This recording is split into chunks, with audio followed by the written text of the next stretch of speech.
So varicocele கிளினிக்கலாக பார்க்க எப்படி இருக்கும் அப்படின்னு பார்த்தீங்கன்னா, உங்கள் விதைக்கு மேலே ஒரு சின்ன கட்டி மாதிரி அது தெரியலாம்.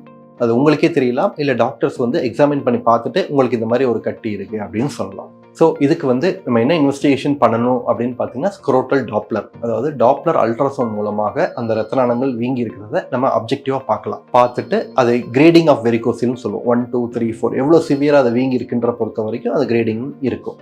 ஸோ கிளினிக்கலாக நம்ம பார்த்து வெரிகோசில் இருக்குது அப்படின்னு கன்ஃபார்ம் பண்ண கேஸ் மட்டுமே நம்ம நாளை பின்ன ஏதாவது ட்ரீட்மெண்ட் பண்ணால் யூஸ் இருக்கும். இப்போ நம்ம கிளினிக்கலாக பார்க்கும்போது வெரிகோசிலே இல்லை, பட் நீங்கள் ஸ்கேன் பண்ணி பார்க்கும்போது ஒரு சின்ன ஒரு சப் கிளினிக்கல் கிரேட் 1 வெரிகோசில் அப்படின்னு கொடுக்குறாங்கன்னா, அதுக்கு நம்ம அறுவை சிகிச்சை பண்ணியோ இது பண்ண பெரிய அளவு யூஸ் இருக்க போகிறது இல்லை. So first of all varicocele கிளினிக்கலாக சிக்னிஃபிகண்ட்டாக இருக்கணும். ஸோ இப்போ வெரிகோசிலுக்கு என்னென்ன ஆப்ஷன்ஸ் ஃபார் ட்ரீட்மெண்ட் இருக்குது? So varicocele is primarily surgical disease. அதாவது ஒரு சின்ன அறுவை சிகிச்சை மூலமாக நம்ம என்ன பண்ணுறோம்னு பார்த்தீங்கன்னா, வெரிகோசிலில் இருக்கிற வீங்கி இருக்கிற ரத்த நாளங்களை நம்ம கட் பண்ணுறோம்.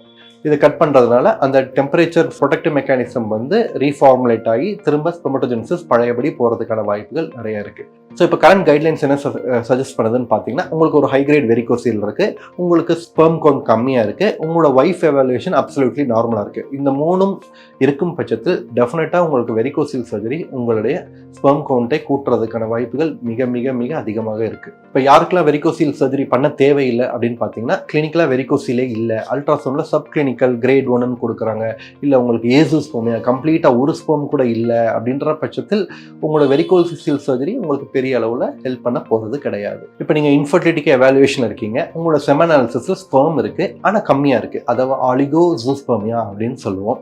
இல்லை மோட்டிலிட்டி கம்மியாக இருக்குது, அதை ஆஸ்டனோ ஜூஸ்பெர்மியா அப்படின்னு சொல்லுவோம். இந்த மாதிரி அவங்களுக்கு நார்மலாக என்ன பண்ணலாம், என்னென்ன ஆப்ஷன்ஸ் இருக்குது அப்படின்னு பார்த்தீங்கன்னா, முதல் நீங்கள் பண்ண வேண்டியது எது டிட்டரண்ட் ஃபேக்ட், அதாவது ஸ்பெர்முக்கு எது ஆபத்தானதோ அதெல்லாம் ஸ்டாப் பண்ணணும். Most common is smoking, alcohol. Smoking and ஆல்கஹாலை விட்டுட்டு எக்ஸசைஸ் டயட்டில் இருந்து கொஞ்சம் உடல் பருமனை குறைச்சிட்டிங்கனாலே உங்களோட ஸ்பெர்ம் குவாலிட்டி இம்ப்ரூவ் ஆக வாய்ப்புகள் நிறையா இருக்குது. அதே மாதிரி டைட்டாக ஜட்டி போடுறது, அப்புறம் ரொம்ப நேரம் பைக் லாங் ட்ராவல் ஒரு 3-4 ஹவர்ஸ் தொடர்ந்து பைக்கில் போகிறது, இதெல்லாம் கொஞ்சம் அவாய்ட் பண்ணிக்கலாம் உங்களோட ஸ்பெர்ம் குவாலிட்டி இம்ப்ரூவ் ஆகிறதுக்கு. இதெல்லாம் லைஃப் ஸ்டைல் மாடிஃபிகேஷன்ஸ். இது போக ஏதாவது மாத்திரை மருந்துகள் இருக்குது அப்படின்னு பார்த்தீங்கன்னா, மோஸ்ட் காமன்லி ப்ரிஸ்கிரைப்ட் மருந்து பார்த்தீங்கன்னா கார்னடைன் அண்ட் கோஎன்சைம் ஏ. இது நிறைய ஸ்டடீஸில் உங்களோட ஸ்பெர்ம் கவுண்ட்டை கூட்ட மாதிரி ப்ரூவ் பண்ணதுனால இது very commonly prescribed drug for infertility. இதை ஒரு 3 மாதம் எடுக்க சொல்லுவோம்.